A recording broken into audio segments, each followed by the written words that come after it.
भक्तों पाई खोली श्रीमंदिर पर्यायक्रमे सेवायत परिवार पुरी सहरवासी और यापर जिला तथा जिला बाहर भक्त महाप्रभु को दर्शन करेंगे।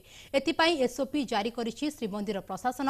दर्शन बेले मूर्ति स्पर्श को संपूर्ण बारण कर दीप फूल और भोग आदि नेबारे कटकणा लग जाइछि। आनंद बजार महाप्रसाद बिक्री और क्रीड़ा को अनुमति मिलिथिले भी मंदिर परिसर में महाप्रसाद सेवन बारण कर नूआवर्ष भिड़ को नजर रखी जनवरी 1 और 2 तारिख श्रीमंदिर में दर्शन बंद रहिबो।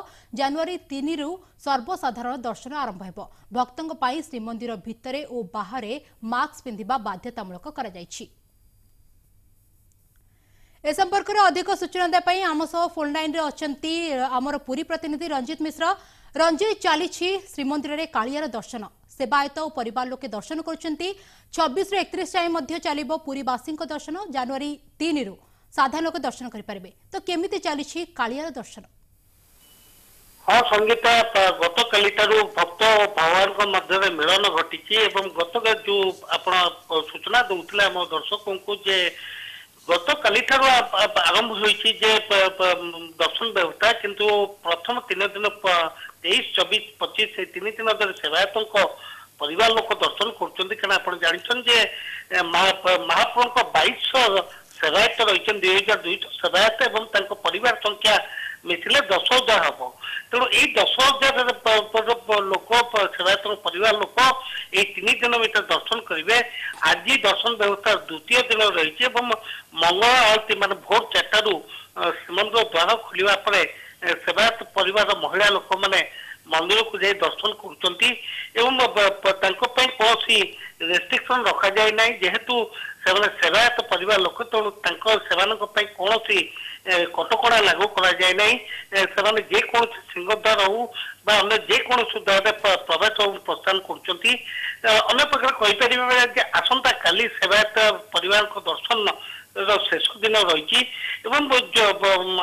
परदिन 26 तारिख ठार पुरी सहरवासी दर्शन व्यवस्था आरंभ हो से संगीत आम सूचना देवाक चाहूँ जे आज आरंभ होती जो दर्शन जो प्रशासन पक्ष जो चिड़ीकुटी बंटन व्यवस्था आज आरंभ होती स्वच्छ साथी आशा कर्मी एवं अंगनवाड़ी दीदी माने घर को पुरी सहर विभिन्न जो वार्ड रही 32 वार्ड से 32 वार्ड घर को घर बुली घर मुखिया को टोकन दौरान से टोकन को देखाई कि मार्केट छकटर पुरी सहरवासी जार जो दिन वार्ड दर्शन व्यवस्था थी प्रति वार्ड को 4 घंटा लेखाए दर्शन मिले। रंजित आम जानवा चाहबू कि भक्त तो कालिया को दर्शन करिबो किंतु भक्त को दीप फूल एवं भोग को ना करा जायछि किंतु भक्त माने देखिबा को मिलछि गोटे किंतु रहि जायनि कि?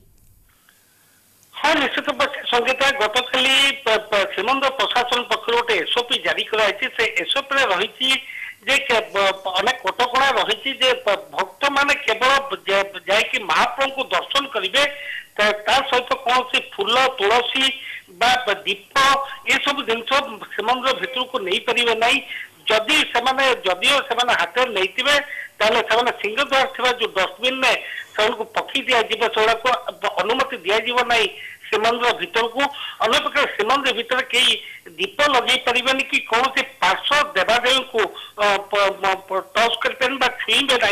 तो ये जो एसओपी जारी कराई आज सका जो दर्शन व्यवस्था विभिन्न स्थान में गोलाकृति चित्र कारण जेहेतु सामाजिक दूरता अवलंबन करने को पड़ो तेणु गोलाकृति चित्र अंकन कर भक्त मैंने से गोलाकृति चित्र पर ठिया और निज निज भर दूरता अवलंबन करेंगे।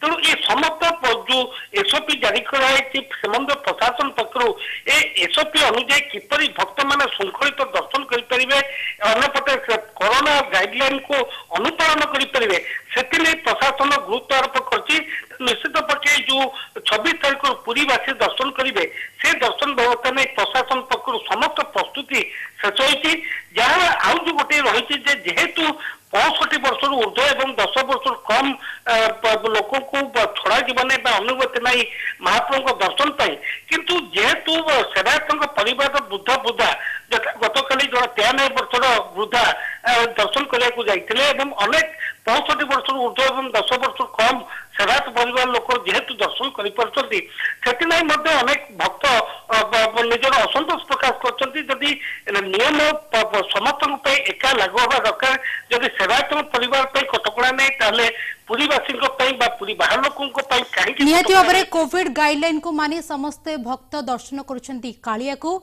बहुत बहुत धन्यवाद आपनकर समस्त सूचना पाई। ये थिले हमर पूरी प्रतिनिधि रंजित मिश्र जे कि हमकु अधिक सूचना देउथिले। नमस्कार मु शुभश्री सबु गुरुत्वपूर्ण खबर उपरे रहइबो आम नजर। डाउनलोड करंतु MBC TV app. Social media रे आम सह जोड़ी होई रहइबा पई आम पेज को लाइक शेयर और सब्सक्राइब करंतु।